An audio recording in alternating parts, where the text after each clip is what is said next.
Halo teman semua, welcome to my studio. Selamat datang kembali di sesi asistensi LPDP Series by Advent F. Indrajaya. Buat teman-teman yang baru gabung, kenalin aku Advent Fajar Indrajaya.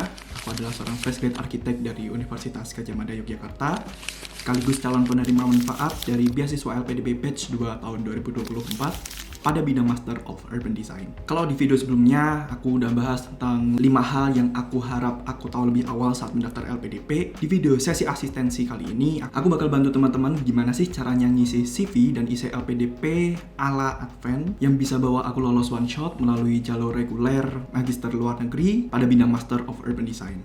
Oh ya, by the way, sekarang aku terdaftar jadi salah satu mentor di program Cempaka 7.0 dari Mata Garuda. Buat bantu aku jelasin ke teman-teman, aku udah nyiapin paparan. So, without further ado, let's get started.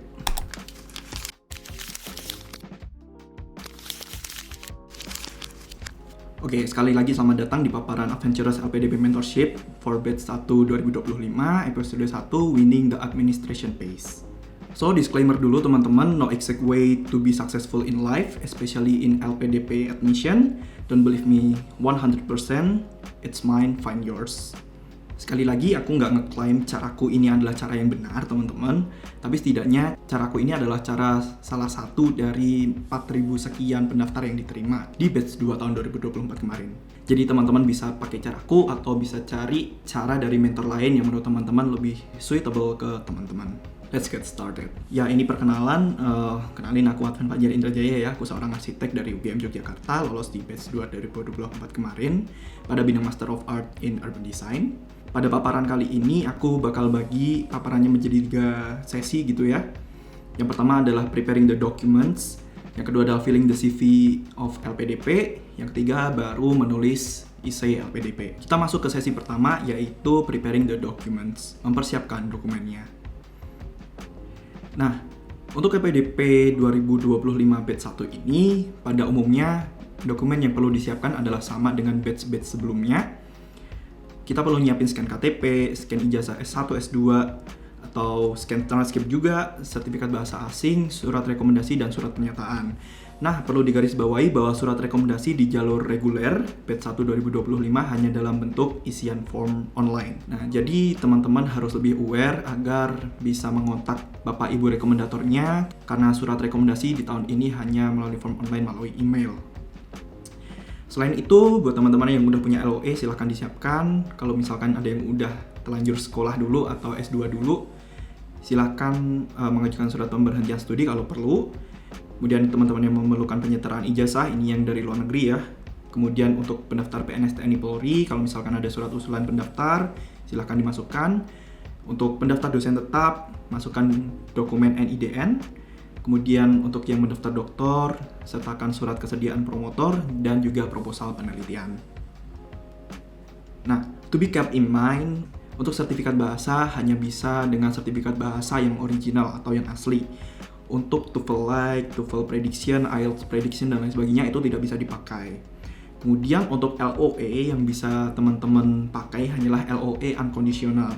Aku tahu teman-teman di sini termasuk beberapa mentiku udah punya LOE yang kondisional dan itu sayangnya belum bisa dipakai di LPDP karena syaratnya harus unconditional. Kemudian untuk surat rekomendasi versi aku, usahakan didapatkan dari rekomendator yang memiliki jabatan kerja setinggi mungkin teman-teman.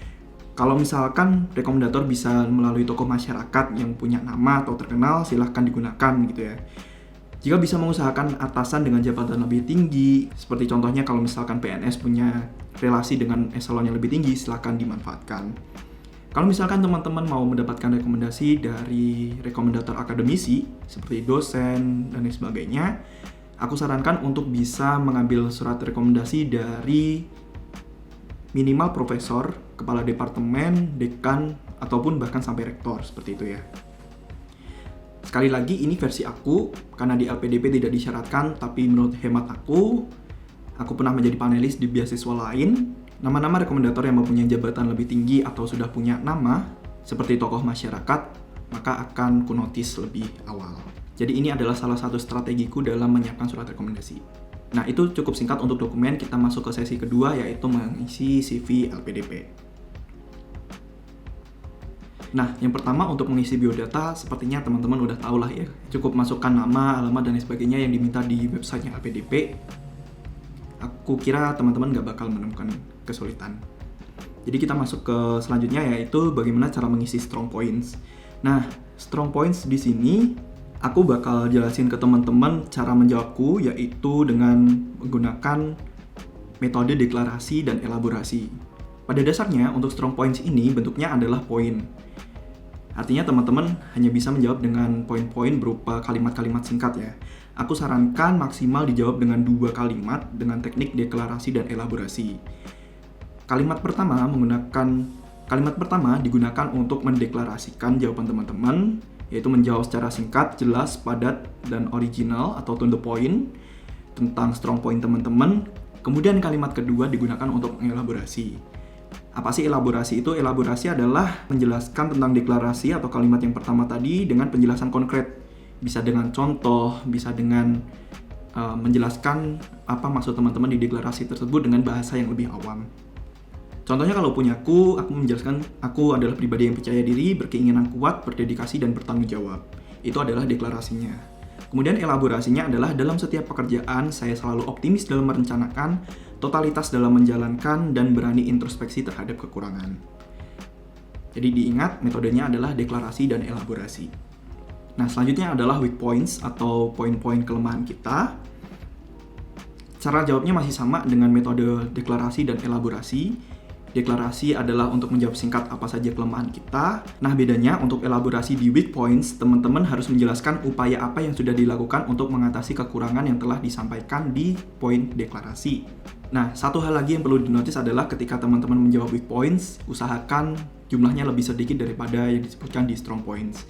Jadi kalau strong points menyebutkan 4, teman-teman di weak points hanya cukup menyebutkan 2 saja. Nah, contohnya di sini aku menjawab untuk kelemahanku adalah keras kepala apabila telah memiliki nilai dan prinsip yang dipandang benar. Elaborasinya adalah perjalanan studi arsitek telah memberikan pelajaran bahwa terdapat berbagai pendekatan yang bisa diterapkan untuk mencapai tujuan dengan tetap mempertahankan prinsip. Oke, selanjutnya adalah pengalaman membanggakan. Nah, bedanya dengan strong point dan weak point tadi, dalam pengalaman membanggakan ini kita bisa menjawab dengan paragraf singkat. Metodenya tetap sama, deklarasi dan elaborasi, tapi bentuk elaborasi di sini teman-teman bisa menggunakan metode STAR, situation, task, action, and result. Dalam menjawab pengalaman membanggakan, teman-teman hanya perlu menjawab dengan satu paragraf singkat. Bentuk deklarasinya adalah menyebutkan pengalaman yang membanggakan bagi teman-teman tadi secara singkat. Kemudian ceritakanlah atau elaborasikanlah apa yang telah dideklarasikan teman-teman dengan metode STAR tadi. Bagaimana situasinya waktu itu, tugasnya apa teman-teman, kemudian apa yang sudah dilakukan dan hasilnya seperti apa. Nah, untuk result highlight-nya atau yang perlu dicatat dari pengalaman membanggakan adalah hasil membanggakan dari sebuah peristiwa yang masih teringat sampai sekarang dan akan selalu diceritakan di masa depan. Satu tips lagi, selalu pilih peristiwa yang life-changing buat teman-teman. Nah, begitu juga di pengalaman kurang membanggakan.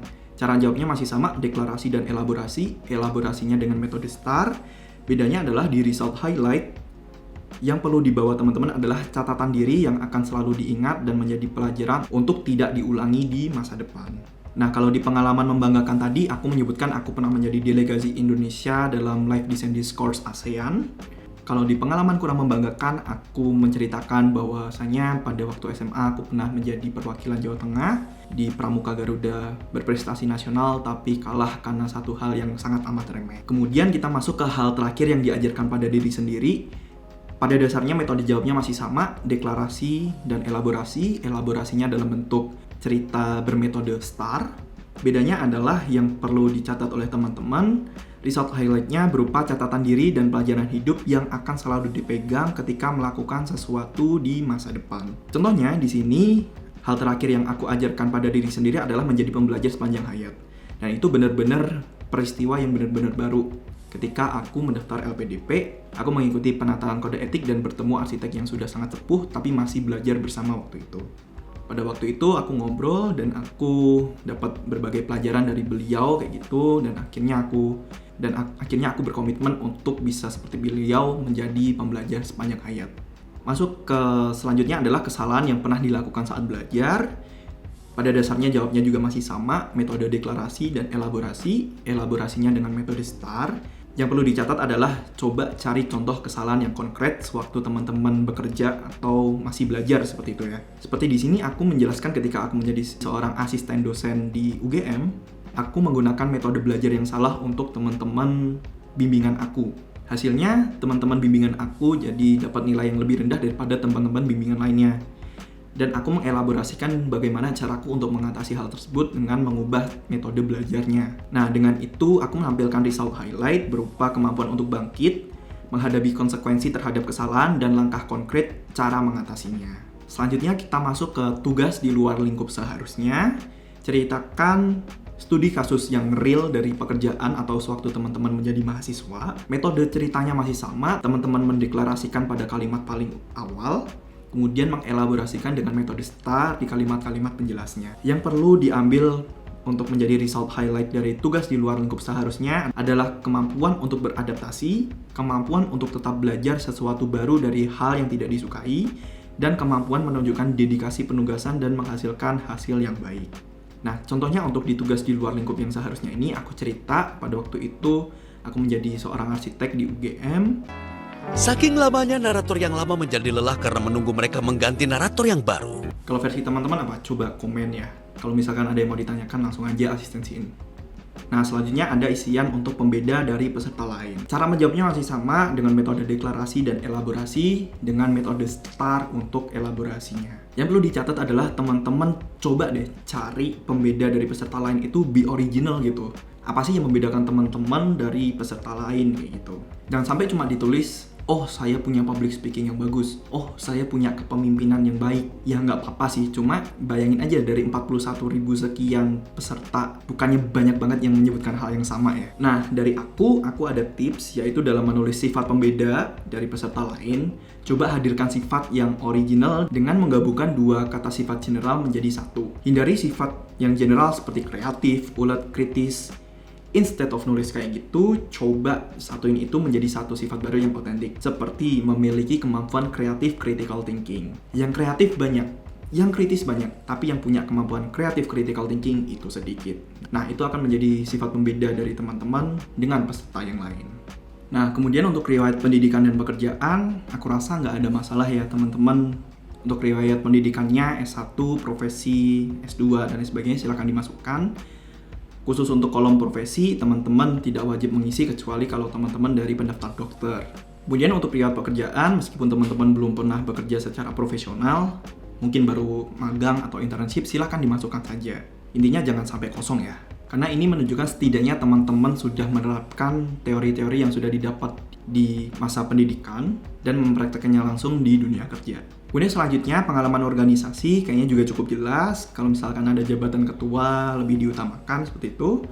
Kalau misalkan skala organisasinya lebih besar juga silahkan lebih diutamakan. Nulisnya dari kapan kak? Silahkan, mau dari TK, mau dari lahir silahkan. Tapi kalau aku mencukupkan aku nulis dari SMP aja yang bisa dinilai aku melek organisasi seperti itu ya. Dan notes lagi jangan sampai kosong ya teman-teman. Kemudian untuk prestasi juga cukup jelas, nulisnya dari kapan terserah, mulai dari TK juga terserah lagi. Kalau aku cukup nulis dari SMA dan kuliah, apa-apa aja prestasi yang aku dapat selama SMA dan kuliah. Nah, nanti kita bakal ketemu kolom penghargaan, nanti aku jelasin bedanya antara prestasi dan penghargaan. Kita masuk ke pengalaman pelatihan dan riset. Di sini kalau misalkan teman-teman pernah mendapatkan pelatihan atau workshop, silahkan dimasukkan. Ini bisa apa saja, tidak harus linear dengan jabatan atau pengalaman belajar teman-teman. Nah, ini untuk pengalaman riset, di sini bentuknya tidak harus jurnal. Misalkan teman-teman punya publikasi buku, kemudian riset yang hasilnya adalah regulasi dan lain sebagainya, silahkan juga bisa dimasukkan. Nah, saran aku untuk teman-teman yang coba untuk pendaftar dosen, pengalaman riset jangan sampai kosong. Termasuk juga untuk kolom karya ilmiah. Nah, untuk kolom karya ilmiah ini teman-teman harus bisa mensitasinya, artinya link dari karya teman-teman harus bisa di-copy ke kolom ini. Nah, seperti yang aku sebutin tadi, buat teman-teman yang mau mendaftar dosen atau menjadi seorang akademisi, maka seyogyanya sudah harus punya pengalaman karya ilmiah. Kenapa? Untuk menunjukkan teman-teman memiliki track record yang baik dalam bidang publikasi akademik. Nah, kemudian selanjutnya ada kolom konferensi, seminar, dan penghargaan. Untuk cara menjawabnya kayaknya cukup jelas ya, kalau misalkan teman-teman pernah mengikuti konferensi dan seminar, Baik jadi pembicara, panitia, maupun sekedar untuk menjadi seorang peserta, silahkan dimasukkan aja. Tapi tentu untuk menjadi seorang pembicara dan panitia akan menjadi poin plus. Kemudian juga ada kolom penghargaan. Nah, bedanya untuk penghargaan dan prestasi. Kalau misalkan prestasi adalah hasil dari kejuaraan atau yang bisa terukur. Misalkan juara 1, juara 2, juara 3, dan lain sebagainya. Nah, kalau penghargaan, teman-teman memiliki prestasi tapi tidak memiliki sesuatu yang bisa terukur seperti itu ya. Kayak misalkan siswa teladan, pramuka Garuda teladan, pramuka Garuda berprestasi, kemudian nominasi dan lain sebagainya, itu masuknya ke penghargaan. Tapi tidak dipungkiri, kolom penghargaan dan prestasi bisa saja saling beririsan. Kurang lebih seperti itu. Nah, itu dia untuk cara penulisan CV. Kita masuk ke poin selanjutnya adalah caraku mengisi essay LPDP. Masih semangat? Masih dong. Let's get started.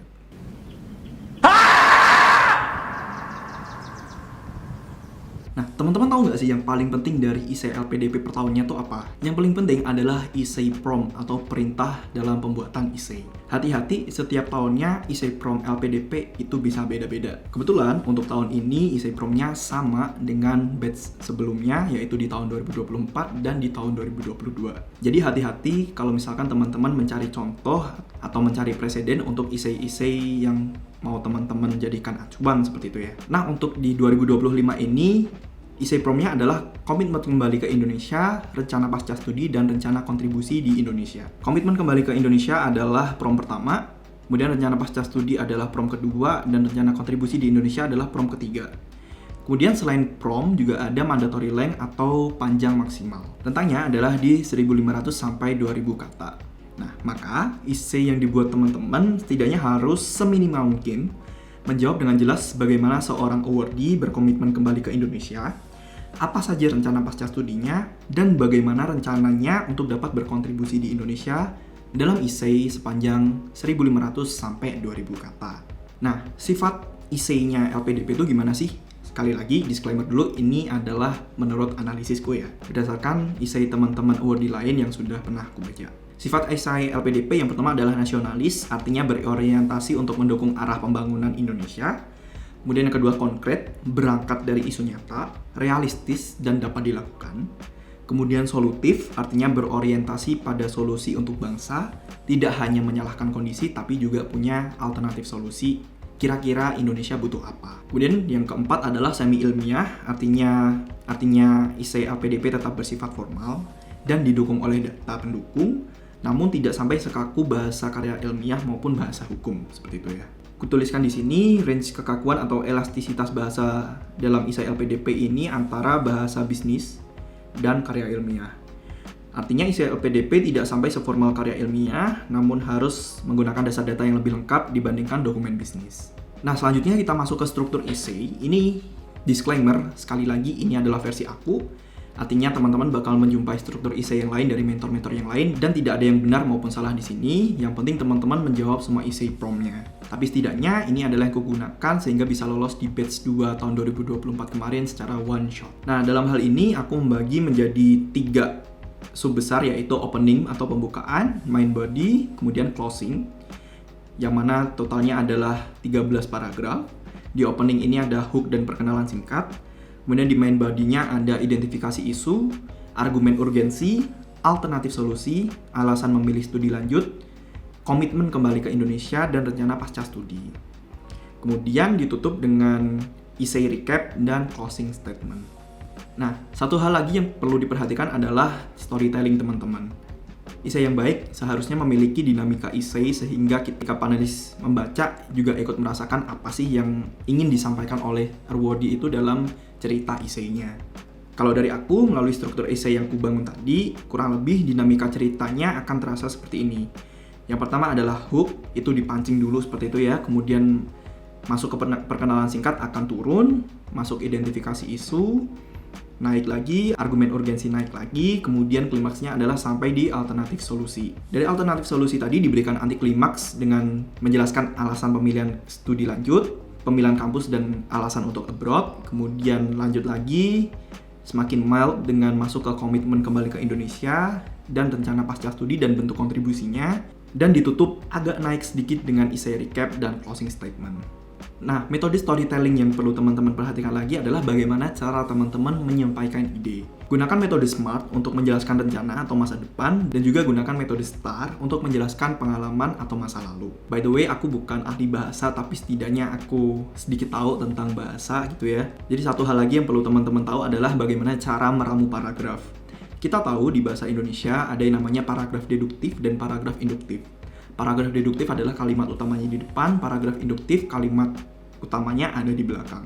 Teman-teman bisa menggunakan paragraf deduktif ini untuk menyampaikan pernyataan sikap, pernyataan komitmen, dan lain sebagainya. Kemudian paragraf induktif ini untuk menyampaikan latar belakang teman-teman atau menceritakan isu apa yang ingin teman-teman angkat.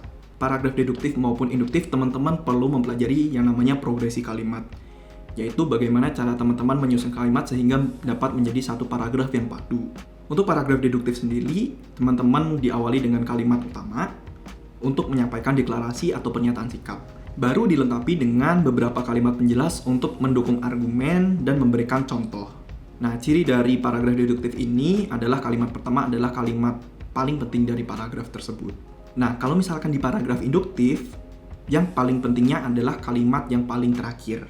Jadi teman-teman berangkat dulu dari menjelaskan fenomena atau peristiwa yang paling umum, kemudian masuk lebih khusus, kemudian didukung dengan data, argumen, kemudian argumen tadi dikonversikan menjadi sebuah kebutuhan, kemudian diakhiri dengan kesimpulan dari argumen yang teman-teman bangun di kalimat-kalimat sebelumnya.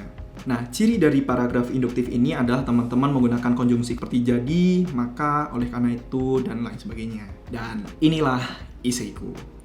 13 paragraf, 1957 kata, 12.957 karakter.